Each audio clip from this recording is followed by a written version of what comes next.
There are a lot of powerful arguments for atheism. For instance, there's the argument from... No, that's garbage. Well, atheists have an argument called... Gosh, that's even worse. No, that's just sad. You know, I simply can't think of any good arguments for atheism. But fortunately for us, someone who's way smarter than I am is on the case. Here's Dr. Jordan Peterson discussing arguments for atheism on Pints with Aquinas. What do you think the best argument for atheism is?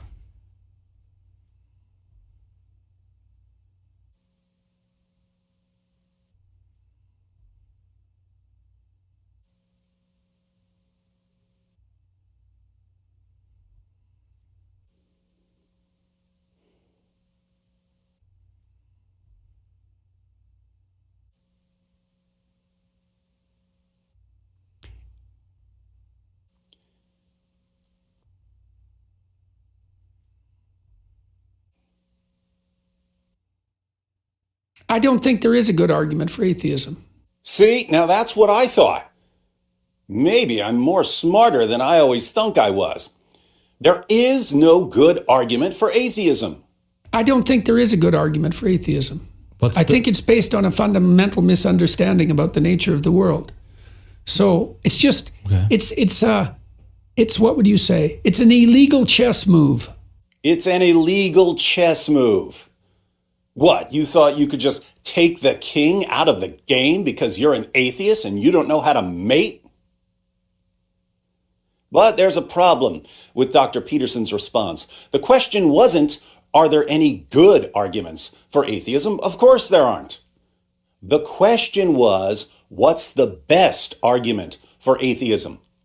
Even if all the arguments for a terrible, absurd position are bad arguments, you can still point to the best of the bad arguments. So, what's the best of the bad arguments for atheism? This might just show that I don't understand you, but we'll get to it if I don't. The best argument for atheism. What's the best of the worst arguments? Materialistic determinism is the best argument for atheism. But isn't that a philosophical sort of assumption or axiom? That's a problem. Yeah. The best of the bad arguments for atheism, according to Jordan Peterson, is materialistic determinism. I'm not sure what he means by materialistic determinism. That would normally be the view that what happens in the material world is determined by matter and the laws of nature. That wouldn't mean that God doesn't exist. You can be a materialistic determinist about our universe and still believe that God exists. So I'll assume that he just means materialism. Materialism, in this sense, is the position that the material world is the fundamental reality. Everything that happens can ultimately be explained in terms of matter in motion. Now, if the material world is all there obviously can't be an immaterial deity. So if we assume that materialism is true, then God doesn't exist. But as Matt pointed out, that's an assumption. But isn't that a philosophical sort of assumption or axiom? That's a problem. Yeah. If you assume at the beginning that the material world is all that exists, and you conclude that God can't exist because you've already assumed that the material world is all that exists, that's begging the question. So the best argument for atheism would be a fallacy. But our materialistic determinist friends can find comfort in the fact that, according to their worldview, if their reasoning is fallacious, they were determined to reason fallaciously. So, atheists, it's not your fault. The universe made you like this.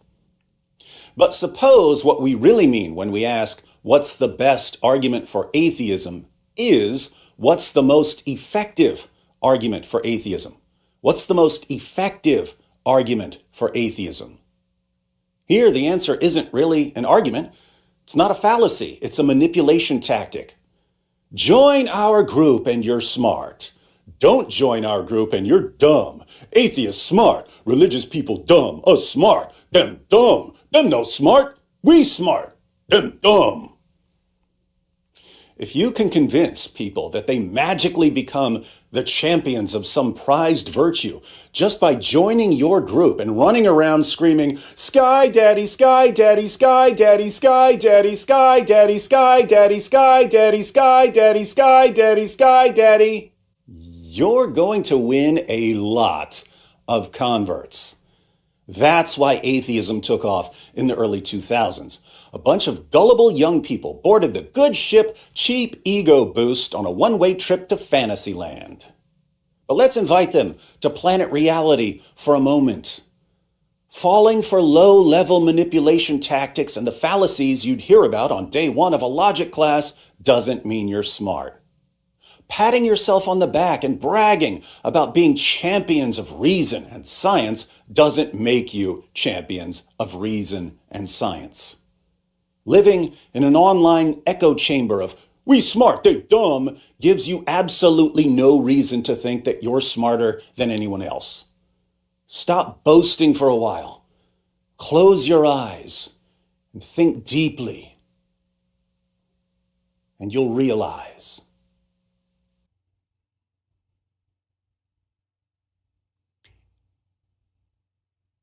I don't think there is a good argument for atheism.